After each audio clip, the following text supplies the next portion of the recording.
step up to the plate. Hear that crowd roar, the Angels minor league reports keeping score. 66 are swinging down an Inland Empire. Dust Devils heating up the region high. Rocket City Trash Pandas, they're coming through. Salt Lake Bees buzzing, making their move. Dominick Lorenz breaking down the plate. Halos in the infield each and every day. Prospects climbing, chasing that dream. From the minors to the majors, part of the team. Fastballs flying, big hits we see. Catch it all on the Angels minor league report each week. Oh, each week.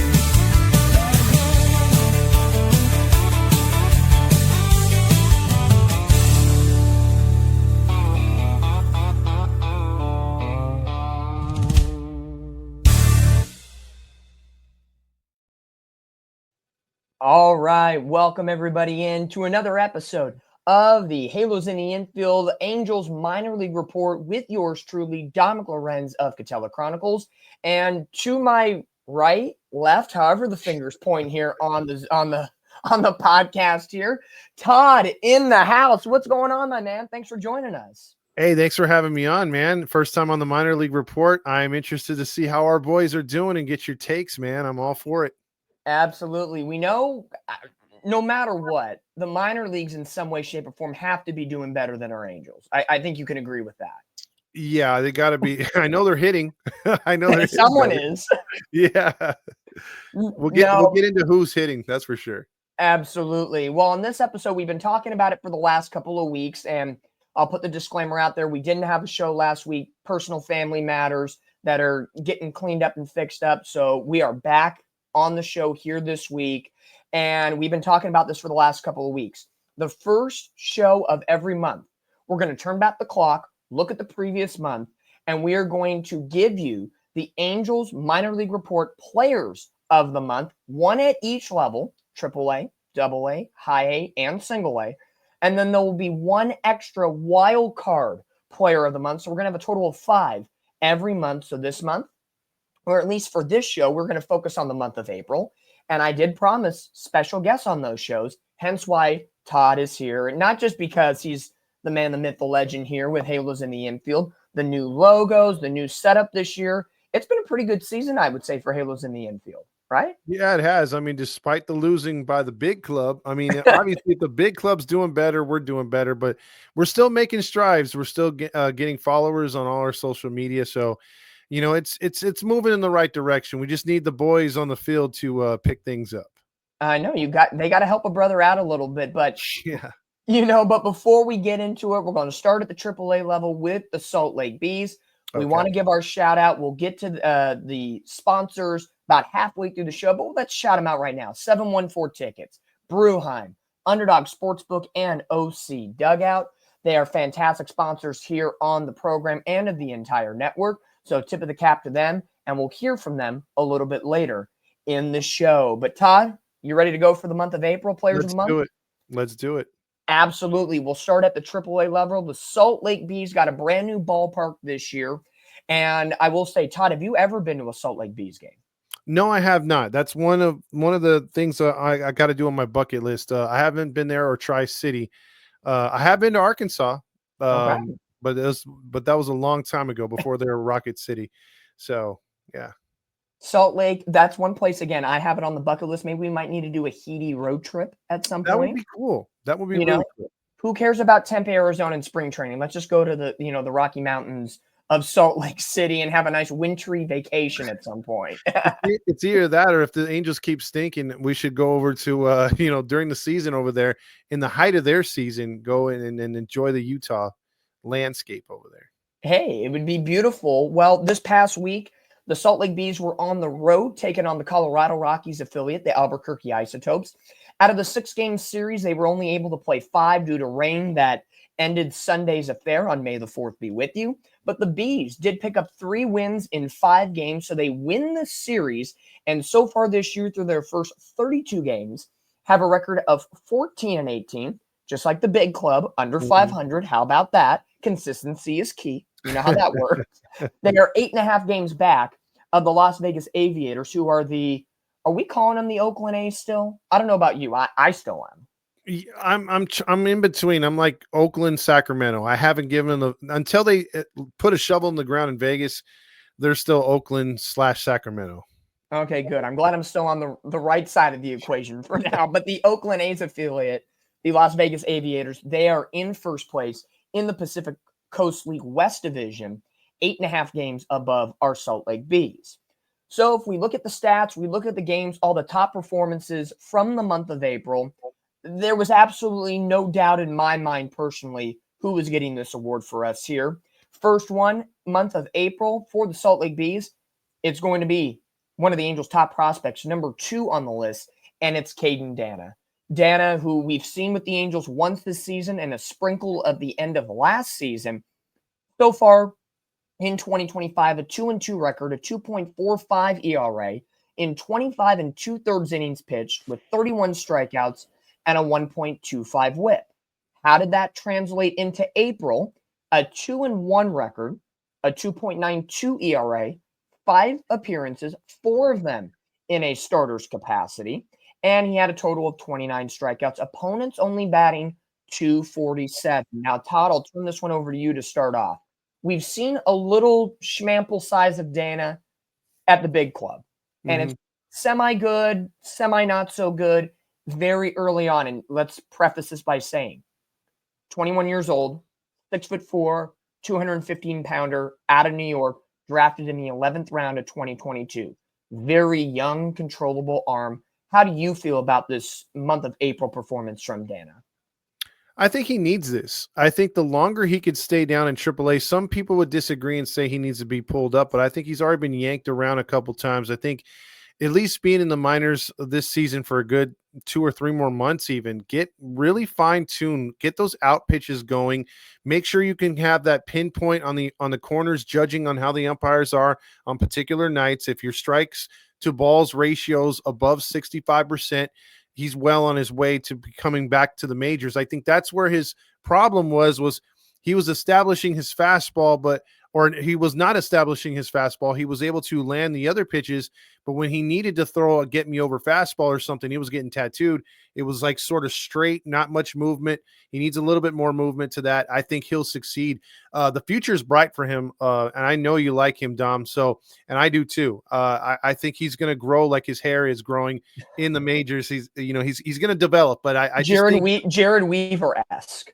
Yeah, a little bit. I think he's between a Thor and a Weaver right now. Yeah. So I think at some point he'll make his move. I see the sky's the limit for him, but I can see him making that Soriano stride towards the end of the year in the MLB and making more progression into next year. I think his feet were a little too wet right now, and I think this is good for him to get stabilized in AAA.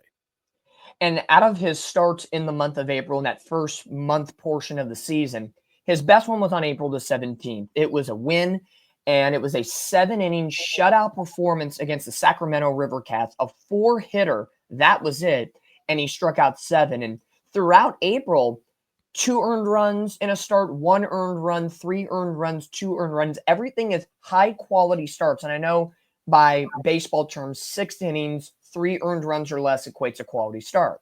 Well, in minor league baseball, it is very rare nowadays with all the science behind health and safety and pitching that you're going to see starting pitchers go 6 or more innings on a consistent basis until you get to the big leagues. And even now, so in the big leagues, it is very rare to see pitchers going 7 or more innings. Every start that they have or every other start nowadays? We don't get that like we did in the early 2000s. So for Caden Dana to carve up a really good Sacramento River Cats team in a league, and I've mentioned this on the show, and Todd, you've been to minor league games before. You've done it in your life as well. Minor league baseball is always hitter-friendly ballparks. It is very rare when you find pitcher-friendly leagues or especially teams. And in the Pacific Coast League, you're getting a lot of 17-13 final scores, or teams are going to get in the 20s. It's very rare. I think you could agree with me on this, where you get 4-1, 3-2, very low scoring, tight battle ball games. Yeah, actually, I know they pitched him a lot, or at least last year in Rocket City, But to keep him in AAA, I think they knew that if he can have a good ERA in AAA, like you said, hitters, ballparks, all up and down the PCL, it would do wonders for his confidence. Because you could look at the fellow starting pitchers on Salt Lake and see that their ERAs, most of them are kind of ballooned. Like you said, you're going to get some 8-7 finals. It's just a part of the game. And you got some pretty good hitters down there too with short fences. I mean, you do the math, but for him to be sporting that 245, I think the only thing that I'm looking at that I'm kind of like still eye raising is, eyebrow raising is the walks are at 10 right now. If he could work on that a little bit more, I think that comes with control. But I'm loving the ERA, bro. I'm right there with you. For him to be doing this in a hitters friendly situation, that's good on him. And I think the final thought on Caden before we move on to the AA level player of the month is I'm going to do a little bit of a comparison. If you look at Caden Dana and you kind of look at who's in the Angels starting rotation right now, and we talk about, do we bring him up? Do we send him down? Do we kind of play the yo-yo game? Look at Jack Kachanowicz right now. Somebody who pitched 7 innings of consistent baseball last season in September in meaningless baseball, but opportunity nevertheless for an Angels farmhand. Correct. Comes in this year, first couple of starts, he does decently well when the Angels were winning. Let's put that out. There's a massive disclaimer when the Angels were winning. Now he has struggled in, I would say, the last 3 or 4 starts with command, not going too deep into games. I would say on average 4 or more runs given up in those outings as well. I think you can kind of see where when you first jump onto the scene, you do damage. You dominate because opposing batters don't know you as well. Then there's the counter shift. They start figuring you out. You now have to step up to the plate and find a way to counteract how they're combating you. Is that maybe what Dana and like Kochanowicz has to do? And how much does that yo-yo swing not help a player that's trying to figure it out regardless of what level they're at this point right now? I think the massive thing was last year, like you said, Kochanowicz ended the season, although I think he finished like 2-6, but he had like a real sparkling ERA, not very many strikeouts, but because he doesn't really have that out pitch per se, but he does have an out pitch as far as inducing ground balls. So if he's not walking guys and he's inducing ground balls, it's less stress on the defense. And he's able to just get simple outs of routine fly balls. They're not able to crush them when the sinker's down. So I think it's the same thing for Dana, man. Dana's got, had a cup of coffee up here. Actually, Kochanowicz has gotten more starts, more innings, but I think Dana will get to that point. And then Kochanowicz, I think, has it in him right now to readjust and to also find his groove and get back going again. But yeah, I would love to see Dana up here. Was it Algieri too? Yeah. Is another guy that he's got to take that next step too. He had a cup of coffee last year. We got to see how he's going to respond. So there are some arms down here, Dom, to be, to look at and say, hey man, these guys can make it, but we got to see where the team's at. Now, I think if the big league team is still struggling, like they're always struggling towards the All-Star break, you make that decision to be like, okay, maybe we don't need that Tyler Anderson right now. Maybe we cut ties with Hendricks and we give Dana a full-time shot and others, that have been cooking down in the minors.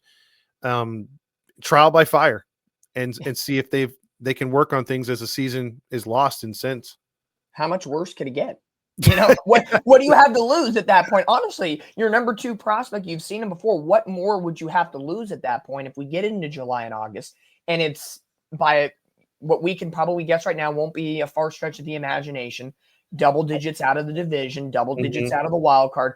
Anything less than that, I think we both would be shocked and be like, whoa, this is nice for a change. But I don't think it's not at a level where playoff bound in that sense. But I think there's plenty of opportunity. I agree with everything you've said about Caden Dana and just doing the right things and just getting as much consistent time of utilizing his arsenal and just, again, doing the right things right to prove that I am the number 2 prospect. I can carve it up in a league that is very hitter friendly, and that will translate well into Major League Baseball back at the Big A and various stadiums around the country.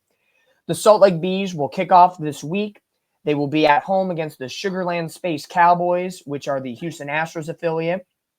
You got to love that name. I know we don't like the Astros and they're within the division, but minor league baseball has a wonderful eclectic set of names for their organization. So the Bees against the Space Cowboys. And funny enough, your April AAA Player of the Month, Caden Dana, he'll be on the bump on Tuesday. And we'll have to check out and see how he kind of fares after a very strong month of April, turning in now to the month of May. So from AAA to another level, AA, and another wonderful, fantastic, hilarious name. It's the Rocket City Trash Pandas that we're going to get to now. And Todd, we're at this point in the Angels minor league system. They rank 30th in baseball. It's no lie. It's, the Angels have traded away a lot. They haven't drafted well in recent years. A couple of diamonds in the rough. But I think this one, and the day we acquired this prospect, you and I were together doing a live stream at the time at Mezzo's, and the Angels traded away Carlos Estevez to the Phillies, and in return, we got this young, controllable right-hander in George Clausen, 23 years old, 6'2", 195 pounds, out of West Bend, Wisconsin, 6th-round draft pick for the Philadelphia Phillies in 2023, and he has lit it up at a pitcher-friendly ballpark in Rocket City. Yes, and I'll be honest, I am by no means a wins and loss person when it comes to pitching. And I think I've told you that. I think everybody knows that at this point because you're really dependent on the offense. But a 1-2 record in 6 games this year, a 3.86 ERA, 25 2/3 innings with 34 strikeouts. So good numbers overall for George Clausen. Surprise, we're going to go with 2 pitchers to begin this Players of the Month, because what do the Angels need right now? Pitching and hitting and maybe coaching and maybe other things. But that's another tangent for another day. Just putting it out there. Owner, exactly. But in the month of April, a 4.35 ERA in 5 starts. Now you're probably saying at home, if you're watching or listening, really over 4 ERA and you're giving this guy a Player of the Month. Okay, pump the brakes here. It's early on in the season. His first start, April the 4th against Chattanooga, he gave up 6 earned in 2 1/3. Okay, first game of the season, tough sledding. What does he do after that? How do you come back from a performance like that? 3 shutout innings, 5 innings of 1-run ball, 5 1/3 of a 3-hit shutout, and then he gives up 3 earned in 5 innings after that to wrap up his April.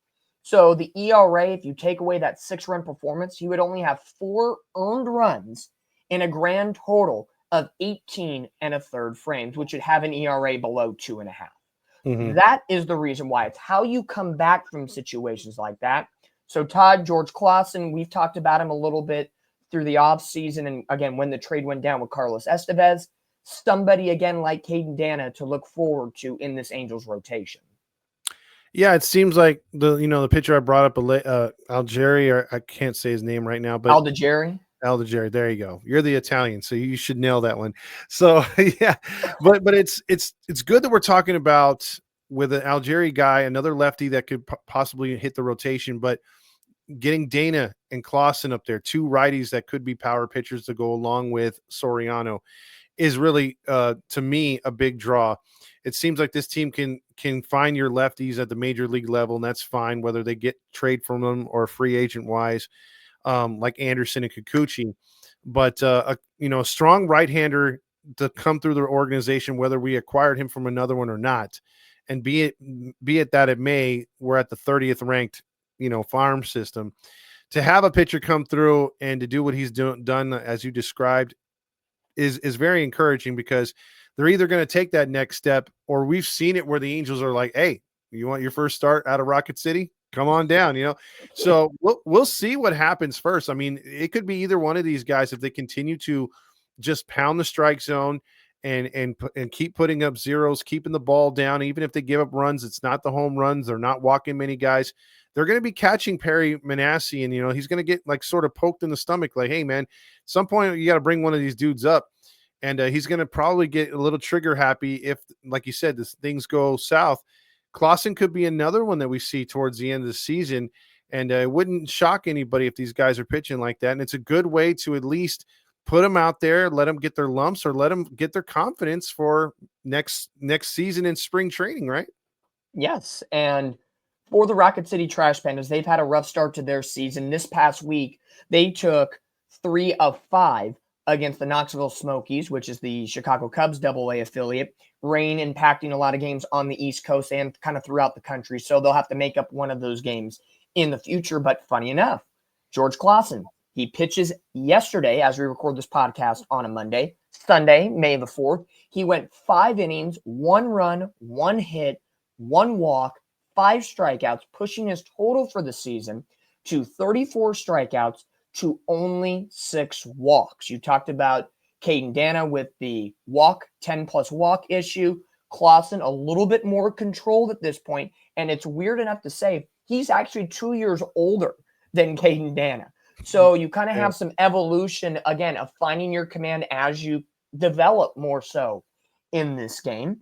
And I think the key overall for Clausen, it's not going to be so much about can he pitch. And I think us Angel fans, we get into that mold most of the time of, well, he has one bad outing, so let's, throw him off the ship and call it a day, right? I think we can, there's some people, fans that are the diehard Halo honks, which we can be at times. We can be guilty of that.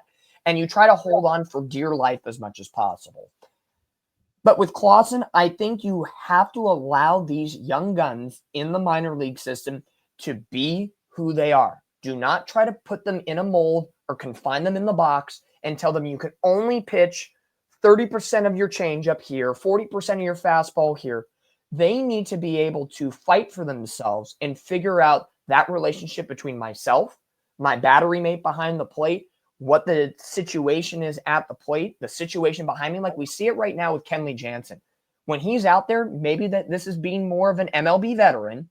He'll look back and say, this is where I want you to play because I know I trust my stuff, and this is exactly where it's going to go.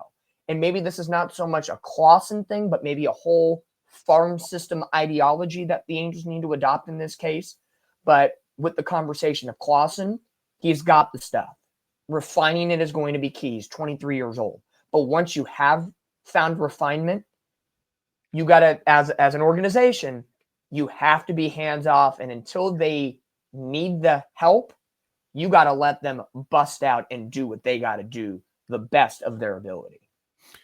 Well said. And I think that when that time does come, they need to just be like, okay, until you make an ass of yourself. If you're pitching, you're going to take some lumps, or you may not. You may shock us and come out here and just whip some tail. So, I'm intrigued to see how many of these guys are going to come through because, again, we don't have the healthiest farm system. It's widely known. But we do have, like you said, diamonds in the rough, some guys that we can easily go up and down each one of these rosters. Well, not maybe the 66ers or Dust Devils, but you could definitely look at Rocket City and Salt Lake and be like, okay, there's a handful of guys that could be wearing Angel Red by the end of the season, at least in a few games this season. Yeah, you got to sprinkle them in, cut their teeth a little bit, have a cup of coffee, and kind of just see how they can hack it being under the lights and facing big squads. It doesn't matter if it's April or September or spring training. You got to get those licks at some point, one way, shape, or another. Mm-hmm. But with Rocket City, again, just like the Bees, under 500 right now, 9-16 through their first 25 games of the season, 4.5 games back of the Birmingham Barons, the Chicago White Sox affiliate in the Southern League AA level. They kick off a 6-game series this week at home against the Tampa Bay Rays affiliate in the Montgomery Biscuits. Again, sometimes you can't laugh at these names. I'm just putting it out there. Yeah, we're a biscuit. But here's the thing, though, Dom, like we're not used to seeing Rocket City, at least with a losing record, at least in the last few seasons. Rocket City's been very competitive. So, to see them off to such a slow start, you kind of hope that they could turn it around here pretty quick.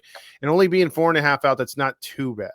No, and when preparing this show and kind of looking up and down the stats and looking at the individual performances, I looked at both pitching and hitting just to get a fair depiction of what's going on at the minor league level. And AA, there was probably 3 or 4 candidates we could have put in this slot. But I think with Clausen being a top prospect, want to give him the love, there was a lot of bullpen pieces at this Rocket City squad that could have easily swooped on in, and who knows, they could have gotten the wild card spot that ends, the 5 here tonight. So stay where you're at. You never know what can happen. But offensively, there is no batter right now at AA out of their routine starters that are batting above 278 right now. So offense in a very pitcher-friendly league and ballpark in Rocket City is proving to be true right now. And again, even at the AAA level, you could look at all the offensive players. Zach Neto was hitting big during his rehab assignment. You had Chad Stevens, Nico Cavadas, a lot of guys batting over 290, 310, 320 plus. So it's a product of the system in a way. I'll give them a fair shake here in the first month of the season. And that's why I've said from the beginning, first month of the season, kind of treading the water. You're figuring out what you got. You're coming out of spring camp. Some of these players are coming in for the first time after maybe injured in spring and now kind of getting back into the fold. So I think when we turn the page and we're at this point next month and we're looking back at the month of May, I think then we're going to be able to be more critical of these situations and say, hey, okay, you batted 110, 120, 130 here in April. Why aren't we figuring it out, or at least finding a 5 to 7 game stretch that's better than most? And I think kind of that's where we're at right now with Rocket City. But Rocket City trying to, as they're 7 games under 500, but only 4.5 back in the standings. They're playing the Montgomery Biscuits here this week. Well, that is the halfway point of the Angels minor league report. All stars for the month, players of the month for the month of April here on the Angels minor league report with Dominick Lorenz from Catella Chronicles, our special guest, Todd Fox of Mr. Halos in the Infield. I don't know, what are you, Presidente, like El Capitan? Like, what is your new nickname this year besides Todd Fox? Is there one, or do you want to give yourself one now? No, I mean, I kind of like El Presidente. That works for me, man. I'll go with that. El Presidente joining us here on the show. Mr. Getting it done always for us. But, if the Halos struggling right now at the big club, giving the opportunity to the guys in the minor leagues that are grinding their teeth 6 days a week and even in the off days to figure out what they have to get the noticeable impressions on our GM Perry Manassian and the entire Angels coaching staff. But at this time in the show, you know how we do it. 714 Tickets, Bruheim, Underdog Sportsbook, OC Dugout, all of our amazing sponsors. It's time to give them some love. Brought to you by 714 Tickets in Anaheim, your trusted source for Angels tickets at unbeatable prices with no hidden fees. Whether it's home or away, they've got your seat covered. Visit them at 2424 East Catella Avenue, Anaheim, or online at 714tickets.com. Mention HITI and get 10% off your purchase. And Bruheim, Anaheim's premier craft brewery, pouring fresh, locally brewed beers in a welcoming atmosphere for Angels fans and beer lovers alike. Stop by their tap room at 1931 East Wright Circle, Anaheim, or check them out at Bruheim.com. Mention HITI and get 10% off your tab. The OC Dugout, your one-stop shop for officially licensed Angels memorabilia, custom jersey framing, and exclusive autograph signings with your favorite players. Visit them at 1928 East Center Street, Anaheim, or online at theocdugout.com. Support the businesses that support Halos in the infield.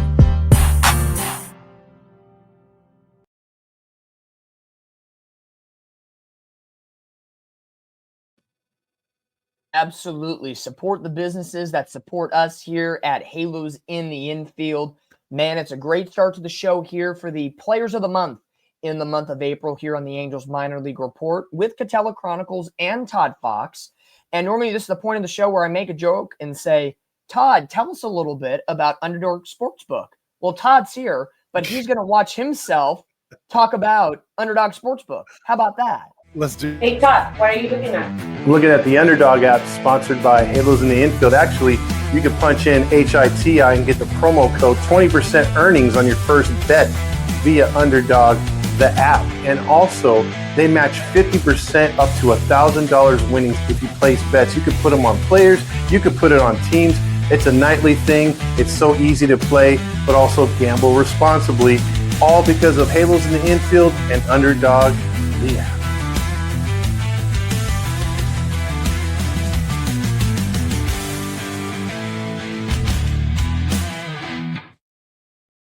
It's funny to watch that because the other day we were doing a TikTok live on the post game, and TikTok banned me for 3 days for gambling.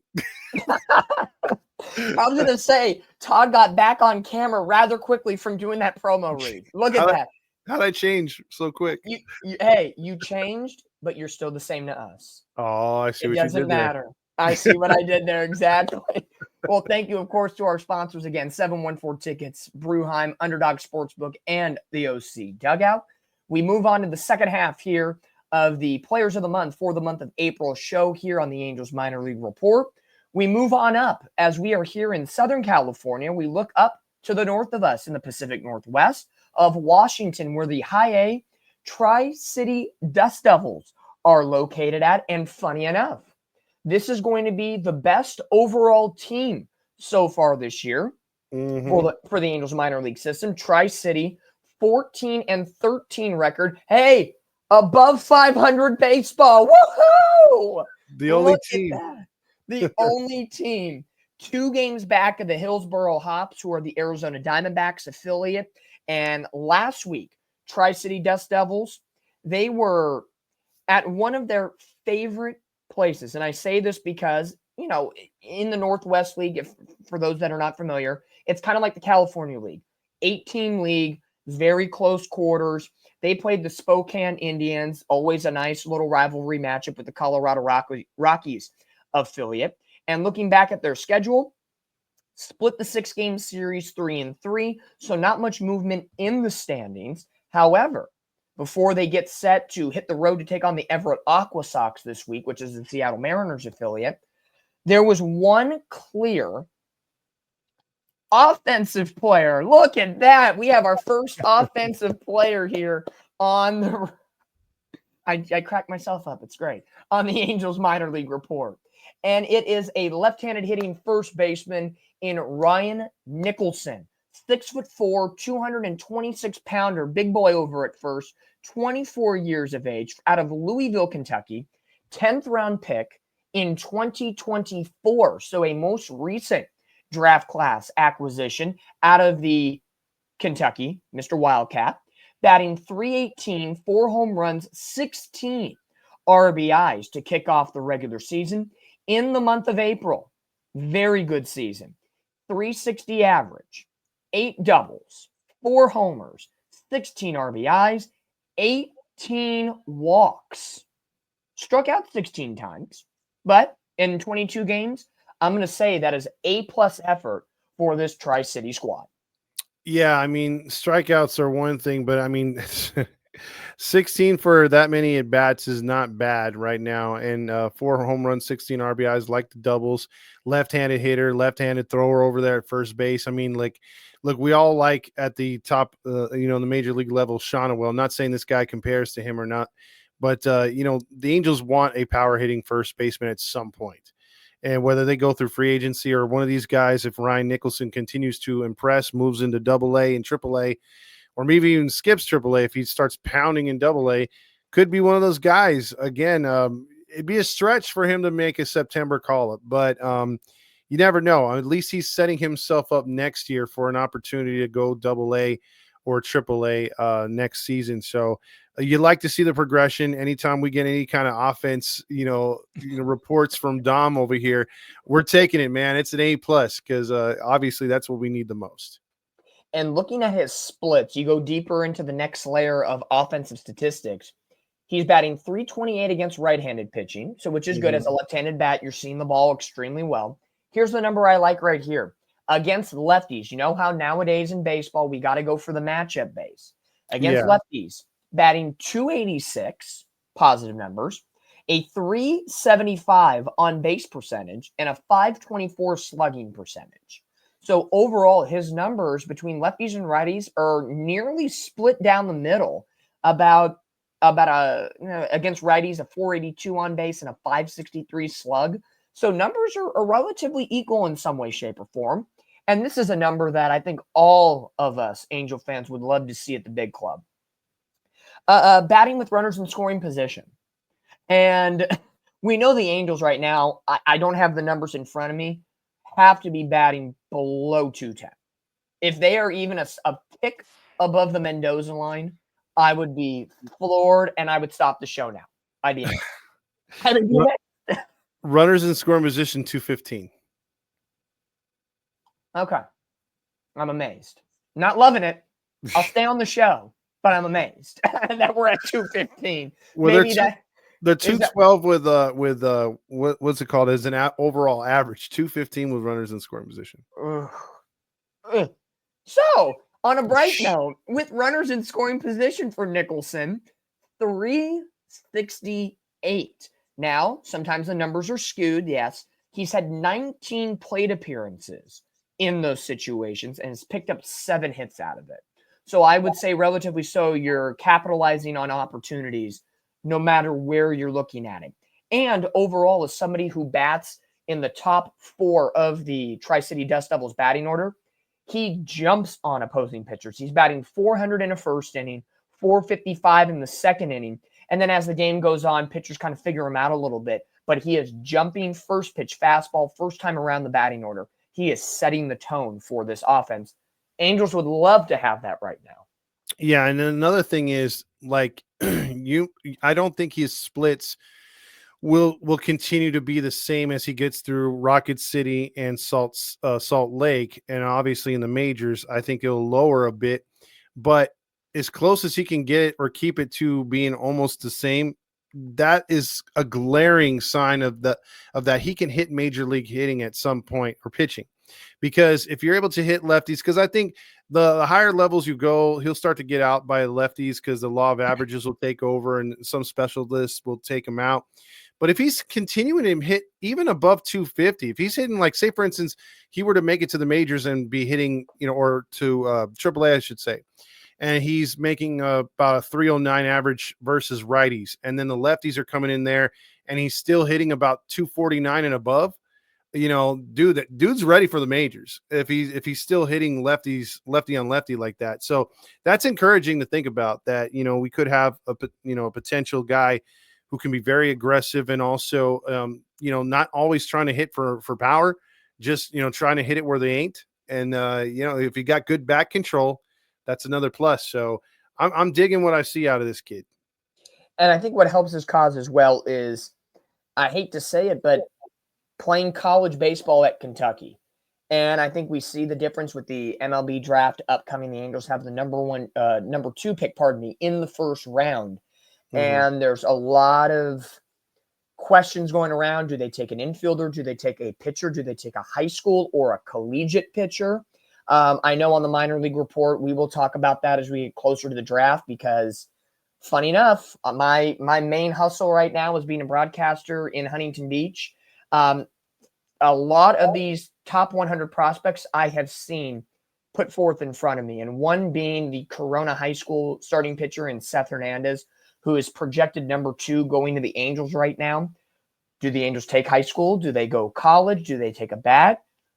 That's going to be a conversation, but I do know this. Somehow, some way, and it's not 100% true, but in a small sample size, college prepares you for those higher IQ situations. Coming out of high school, a lot of these high school players do not have the longevity that the college players do, not only with workouts, but the amount of games you play in a season. So I really do believe for Ryan Nicholson, having college in his back pocket has really helped him through his first 85 at-bats of his Tri-City Dust Devils career here in 2025, as being a 10th round pick just this past draft class in 2024. Yeah, it could help out big time, and it could accelerate him, because again, high school guys, we've seen it with Joe Adell. He's can't miss prospect, but he's been missing a lot in the majors. Yep. Real quick, since you brought up Corona High School, isn't it 4 of the top 20 potential in the mock drafts may come from Corona High School? Are they that good in your opinion? I hate to say it, but yes, they are as advertised, because as someone, they're ranked currently, I believe it's 1st in the state, 4th in the nation for high school baseball. And for Huntington Beach, we are number 4 in the state, and the rankings have to revamp. I don't want to say what it is because we lowered after a couple of losses, but we're on a 3-game winning streak, but still top 10 in the nation. That's what I'm going to put it as right now. Seth Hernandez is as advertised. 98 plus 7 inning performance at the NHSI tournament, which is the National High School Invitational, back a couple weeks ago in April. This guy's locked in. He can hit, he can pitch. I know no matter where he's drafted, he's going to be a pitcher. And I've talked to his manager, Andy Wise, who's the head coach over at Corona, numerous occasions. He is a great player, but also a good dude at the same time as well. They also have a shortstop in Billy Carlson, who's very strong. He can hit, he can pitch. He's predicted to go 6th overall to the Pittsburgh Pirates right now. And then they have a couple other players that are sprinkling in. Some ranking systems have one of Dino Ebel's sons in the number 20th spot. Some have him in the top 40. So that kind of varies. And then they have another guy he's a junior. So not a part of this draft class, but he could be a potentially next year. He's committed to LSU.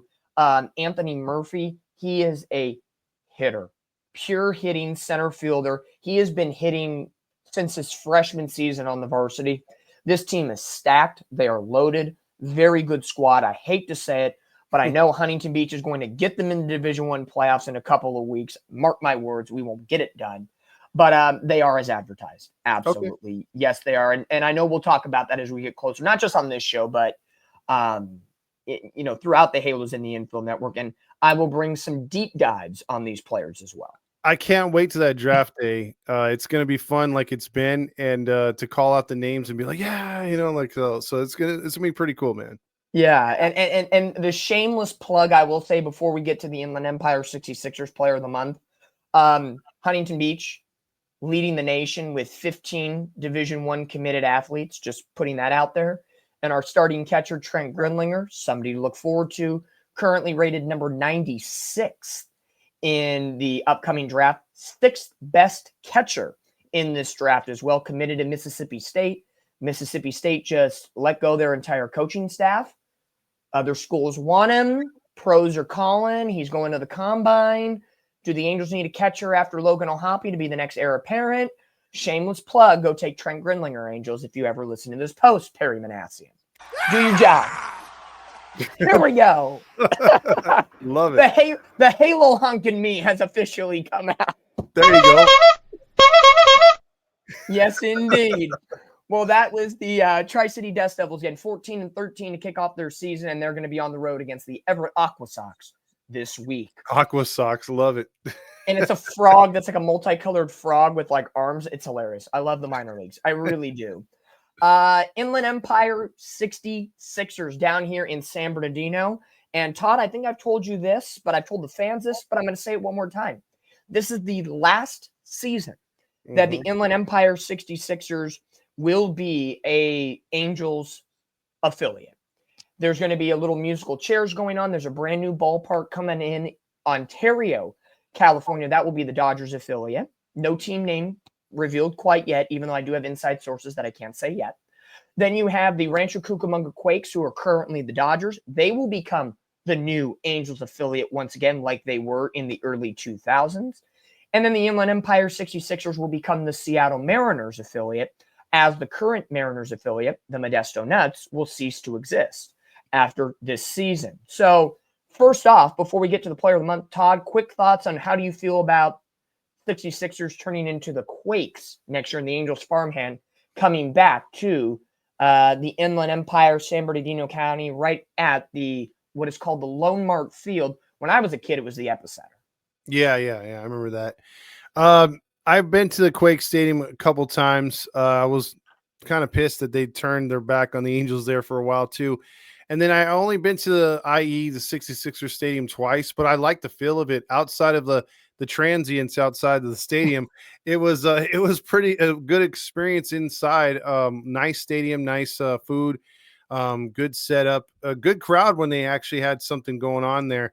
But yeah, it was an older stadium. They're going to get, it's just sad the 66ers are going because the last like 10 years or so, I've been accustomed to them, and we've done a couple things charity wise with them too in the past, the first season or two of Halos in the Infield. So that's going to suck. But hey, you can't really get used to these minor league teams for too long. It's rare when they stay in a city or the same affiliate for very long, or even the same stadium, dude. They change all the time. So this is just another one that unfortunately is going to go by the wayside. Yeah, and I've worked in the California League, so I always have love for the California League, and I know for me it's a little nostalgic, and I'm happy that they're going back to Rancho Cucamonga, even though it's tough to say goodbye to Inland Empire, because Rancho was the ballpark I grew up seeing Jared Weaver, Eric Ibar, Howie Kendrick, Mike Napoli as they were ascending up in the Angels farm system when the Angels had a great farm system. Look at that. Maybe this is a signal of, hey, we're back to Rancho. Maybe the Angels become like a top 10 farm system these days. Maybe Disney can reacquire the Angels. We are fishing back in time over here. We are really fishing the barrel. Stop making bad movies, Disney, and buying IPs and ruining them. Bring back the Angels. Hey, if it's not Disney, and we could go off on a tangent with ownership, give me the Anaheim Ducks owners. Oh, yes. That will be a podcast. I'm just going to put that out there. That will be a podcast episode. I don't like the Rams, but I like Crocky. So, yeah, I don't like either the Samuelis or Crocky at this point. I'll take either one. I'm not a Clipper fan, but I take Steve Ballmer. Yes. You know he'd be at every game too. You know it. And he wouldn't be in the suite. He'd be like right behind the Angels dugout screaming at them on deck. He'd have the entire like sections of the 100s and 200s going nuts, dude. I swear. My God. That would, as we dream here on the Angels minor league report. What can we do? It's daydreaming and hoping for the best here with our Halos. But let's get on down to the Inland Empire 66ers. They have a very stout 21-year-old outfielder, Rowdy Rodriguez, and he has been a rowdy force in that batting order for the Inland Empire 66ers. Born in the Dominican Republic, went to high school in Georgia, so came to the States, 19th round pick in the 2023 MLB draft, and so far through 89 at-bats this season, a .292 average, 1 home run, 22 RBIs, 6 stolen bases. He's got some speed in those legs, and the number that jumps out on the page as fast as it can, he leads the California League with 7 triples. And out of those 7 triples, I believe it was 5 occurred within the first 2.5 weeks of the season. I like the on-base percentage at 396, at 292 average. This is a kid that, again, utilizing speed is a must, and especially for a team that is trying to find its way. And you would love to see players like this ascend. Like you brought up Eric Ibar. Eric Ibar wasn't a flashy hitter. Yeah, he can get into one every now and then, but he's ripping one down the line. He's hitting the other way. He's hitting a chopper and beating it out, and then he's creating havoc on the plates. So this is another guy that, again, you look at him now, he's very raw talent, but if he's doing this here, it's only the next level he needs to get to really start to shine. So I'm hoping for this kid. Again, if he keeps utilizing that speed, can stay out of that health issue that sometimes happens to these kids, the sky's the limit, man. Again, they just build them different over in the Dominican. Some of these players are just born to play and really shine. So I'm liking the fact that we took a flyer on this kid and he's balling out right now. Yeah, and looking at his splits, there's really good, and then there's some things to improve on. Again, at the single A level, 21 years old, this is the time where you want to refine. He's batting .429 at San Manuel Stadium, but only .170 on the road. Now, if you're not familiar with San Manuel Stadium, big gaps in left to left center and a same to right. Down the lines, you can leg out a triple as he does on the regular. So very good field conditions there in San Bernardino. In the month of April, he batted .329 versus lefties, .320 versus righties, .281. Runners in scoring position, batting .313. And to put it in perspective, he has had 32 plate appearances with runners in scoring position and has picked up 10 hits. And 21 of his 22 RBIs have been with those runners in scoring position. So capitalizing and taking advantage of situations against opposing pitching. I think this is a kid that last year, and we've seen it the last couple of years with a guy that's currently at AA in Nelson Rada, speed, slap hitter, gets on base, makes a menace on the base path. I think this could be the right-handed hitting. Maybe with a little more power's got to cut down on the strikeouts, but 6 stolen bases in 6 attempts, as you mentioned, Todd. I think that's a nice little complementary piece. And especially a 3-4 hitter stealing bases as well, that lengthens out the lineup so much. And this is what we want from the guys in the big league level. You know, we want this from Adele. We want this from Paris, because both of them have tremendous speed. And, you know, if they could just catch up to a fastball or tweak their swings a little bit and focus on getting more hits than home runs, the home runs will come with those type of players. And I think we're seeing this with Rowdy Rodriguez and also the other player that we mentioned for Tri-City. They're making the best of the opportunities. They're not really going for the home runs, like you said. So I think it's where these guys, you're wanting them to keep, like Sammy Sosa said back in the day, we got to keep it to continue. They got to keep it to continue at this level.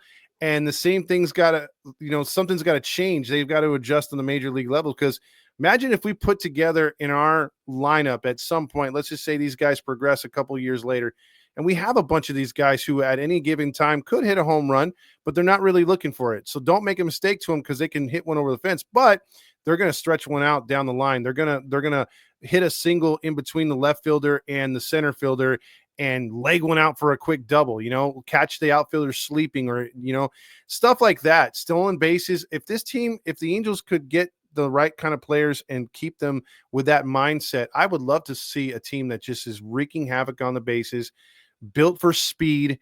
And, you know, that type of team's more exciting than just a bunch of guys who can go deep at any time, but strike out a lot.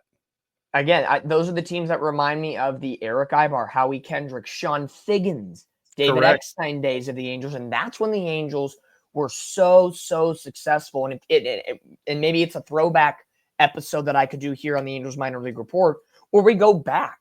How did Eric Ibar get to where he was with the Angels through his minor league progression? How did Sean Figgins? How did Howie Kendrick, Mike Napoli, so on and so forth?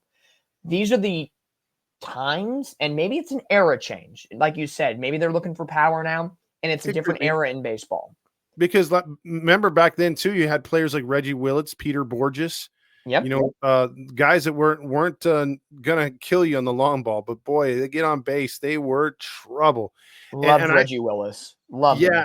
And you know who I loved on the team when we had, and I brought it up on the post game a few times, Bobby Abreu. I think he worked with those hitters, those young guys coming up. I mean, he was always teaching those guys something.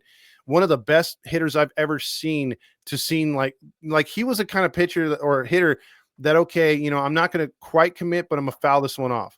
Like he was the king at seeing so many pitches.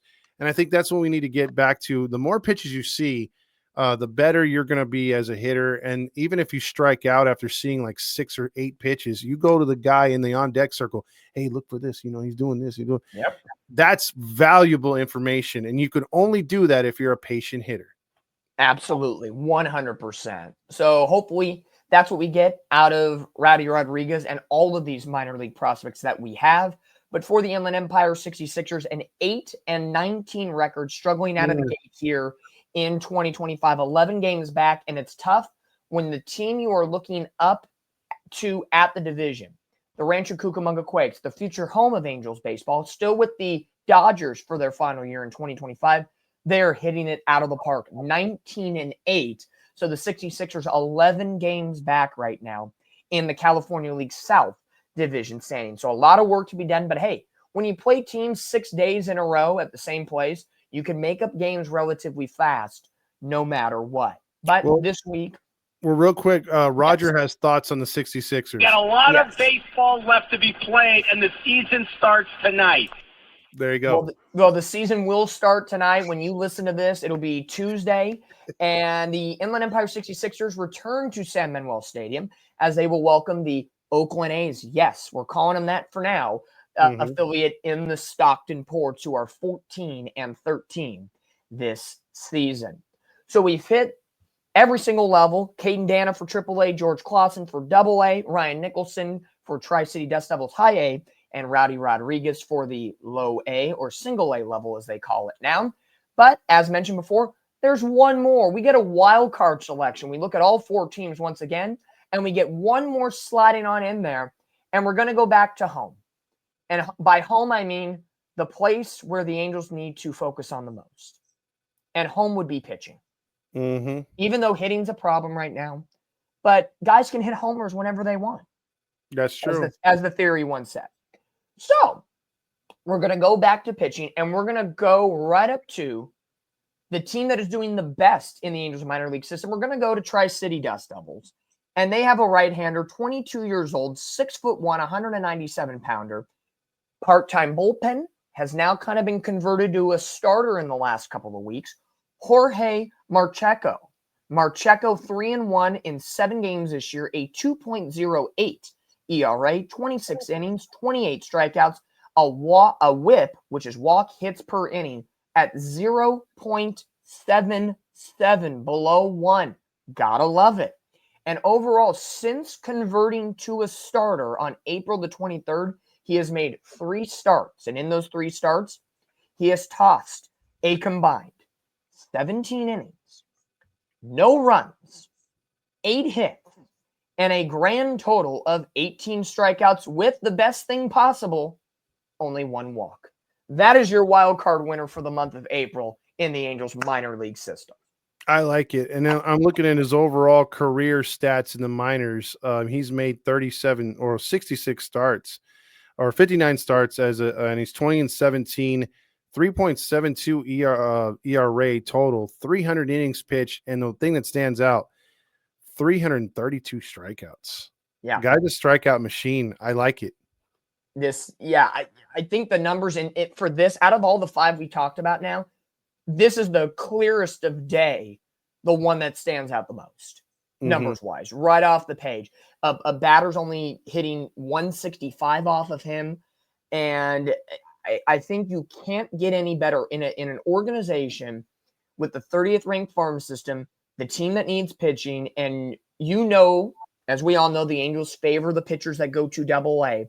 Is there a scenario where Marcheco goes to AA at some point soon, maybe at the end of May, get 2 more months? Because last year he did pitch at Tri-City in the Northwest League. He went 20 games, 19 of them in a starter's capacity. He went 2-7 with a 5.07 ERA, a little bit of a different kind of season for him last year, but clearly having a bounce back. Is that call up to AA soon? And if he proves well at the AA level, is there a September call-up? Because we've seen it before where they'll send Victor Medeiros to AA and even high A Tri-City, but then call him right back up and he gets just totally ransacked at MLB level. See, I wouldn't pull up a guy like this and be like, okay, like say for instance they played like an 11-inning game the night before, and you bring him up and you're like, hey, if we have to go to the bullpen and we're getting beat or we're winning by a lot, hey, we'll put you in and get a couple innings and send you back down. I don't want that. For a kid like this, if he's going to be made a starter, don't pull him out of the bullpen. Don't give him 1 start and shank him down. Be like, okay, we're going to give you about 5 starts. We'll see how you do, and we'll put you in the rotation. We'll anchor you a spot, and we'll see how you do. So, I mean, I could see if the Angels season is really off the tracks completely, there's no re-reller. I would see him possibly making a debut in September.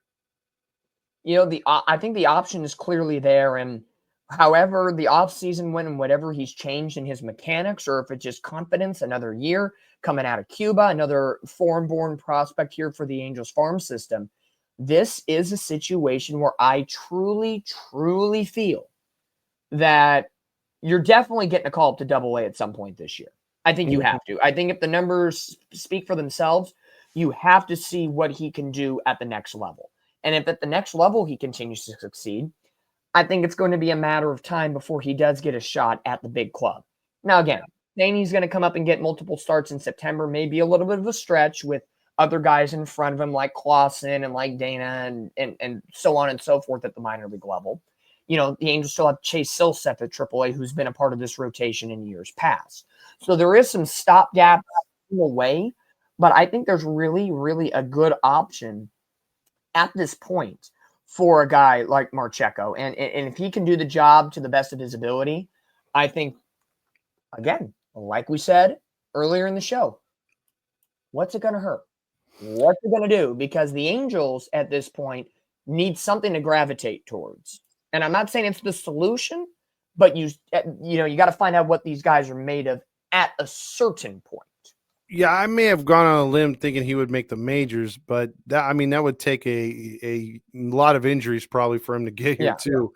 I left that out, but yeah, I think you're right. I think for me, he pitches anywhere close to this and continuing the next 4 or 5 starts. Yeah, he should be at Rocket City at some point, and then AAA maybe the max. But I kind of went on a limb with that, making the huge jump, but. It's just because this organization just rushes people up, and you brought up the Medeiros thing. It's like, yeah, but yeah, with a kid like this, a starter, it's different. I could see relievers because we're so reliever, hungry right now. Yep. But yeah, a kid like this, I wouldn't want to ruin him. I want to, give him, because he's obviously never had an opportunity to even hit spring training. So a guy like him, yeah, I would probably pump the brakes and be like, as I'm changing up on the fly here, have him go spring training next year and get his feet wet that way. Yeah. Hey, whatever the situation calls for, I think what we're seeing now is a great starting point for a right-hander like this, who is very young, controllable arm for this Angels farm system. And just looking right now at the Angels top 30 prospects, according to MiLB Pipeline, he's nowhere to be found right now in the top 30 prospects. So a non, I guess you could say, dazzling prospect that the Angels are looking at or other teams are looking at right now. Who knows where this could take us? But Jorge Marcheco gets the wild card position for the Angels minor league report players of the month of April. Caden Dana for AAA, George Clausen, AA, Ryan Nicholson, and Jorge Marcheco for High A Tri-City, and Rowdy Rodriguez for the Inland Empire 66ers. But that's the show. We promised you, or I don't want to say we. Well, actually, yes, Todd's on the show. We promised you here at the network that the first show of the month will be a recap of what happened the prior month and players of the month. And we gave that to you today.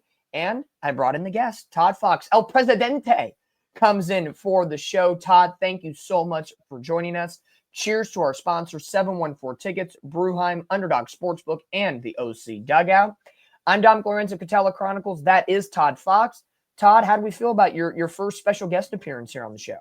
I'm hoping you have me back again, because this is pretty awesome, and I'm hoping that we have even better things to talk about, or you, whether I'm on the show or not, next at the end of the month, man. Because I want to see this team progress, all these teams progress, the organization.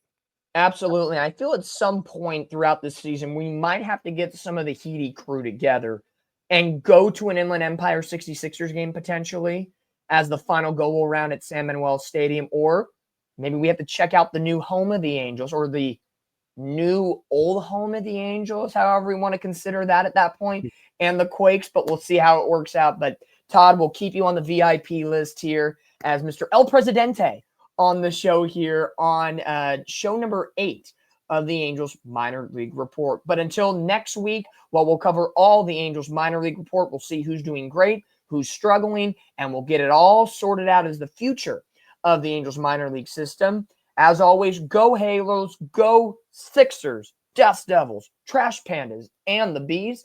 And until next time, I'm Dominick Lorenz. Be happy, be healthy, go Halos, and winning ways will come back to us at some way, shape, or form. You know how it goes. Todd, thanks so much for coming along.